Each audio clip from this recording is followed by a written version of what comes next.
थाना इलाके की घटना। सूरत की कापोद्रा पुलिस को एक अहम सफलता मिली है।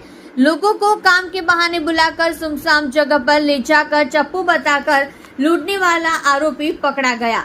आरोपी विज्ञापन में नंबर देकर लोगों को काम के लिए बुलाता था। पुलिस शिकायत के आधार पर कापोद्रा पुलिस ने 2 संदिग्धों को गिरफ्तार किया है। इन शातिर आरोपियों के खिलाफ अलग अलग थानों में कई अपराध दर्ज है। गुस्सी टोक के अपराध में एक आरोपी भी पकड़ा गया है, जिसे लाजपुर जेल भेज दिया गया था। फिलहाल आरोपी जमानत पर है, जबकि आरोपी द्वारा बड़ी वारदात को अंजाम दिया गया है। आरोपियों से पूछताछ में और भी खुलासे होने की संभावना है। कापोद्रा पुलिस ने दोनों आरोपियों को गिरफ्तार कर आगे की जांच हाथ ली है। कापोद्रा पोलीस स्टेशन खाते एक लूંટનો ગુનો ડિટેક્ટ થયેલો છે। લૂંટના ગુનાની હકીકત એવી છે કે આ કામના ફરિયાદી શ્રી દેવીલાલ સુથાર જેવો ફર્નિચર બનાવવાનું કામ કરે છે, તેને આજથી 1 મહિના પહેલાં એક અજાણ્યા મોબાઈલ નંબર ઉપરથી ફોન આવેલો કે ભાઈ અમારે એક ફર્નિચરનું મકાનમાં કામ કરવાનું છે, જેથી તમે આવો।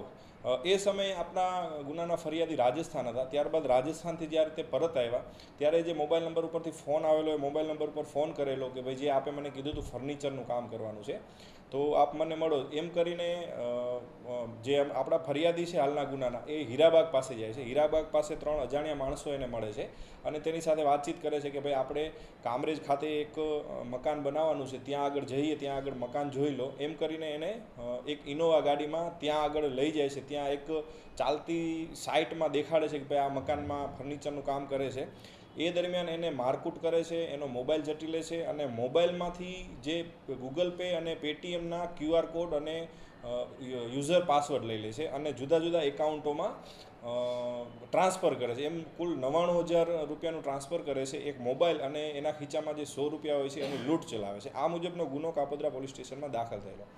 ત્યારબાદ આ ગુનાને ડિટેક્ટ કરવામાં આવેલો અને હાલ કુલ 2 આરોપી આ ગુનાના કામે પકડેલા છે, એક કમલેશ સીસારામ જાટ અને એક સોનુ સોન। આ બંને આરોપીની ખૂબ જ ગુનાહિત ઇતિહાસ ધરાવે છે। જે મુખ્ય આરોપી છે કમલેશ, એના ઉપર રાજસ્થાનમાં ફાયરિંગનો ગુનો દાખલ થયેલો છે, લાલગેટ પોલીસ સ્ટેશનમાં 307નો ગુનો દાખલ થયેલો છે, તડીપાર પણ થયેલો છે। અને જે બીજો આરોપી છે સોનુ સ્વાન, એના વિરુદ્ધ ચોક બજાર પોલીસ સ્ટેશનમાં ડબલ મર્ડરનો ગુનો દાખલ થયેલો છે અને ગુજસી ટોક હેઠળ પણ એના વિરુદ્ધ કાર્યવાહી થઈ છે અને હાલ એ ગુજસી ટોકના ગુનામાં જામીન ઉપર છૂટેલો છે અને આ ગુનાને અંજામ આપ્યો છે। આ બંને આરોપીઓની કાયદેસર ધરપકડ કરેલ છે અને ત્રીજો આરોપી જે અમદાવાદનો છે તેને શોધવા માટે પણ પોલીસની ટીમ અમદાવાદ ખાતે જતી રહી છે।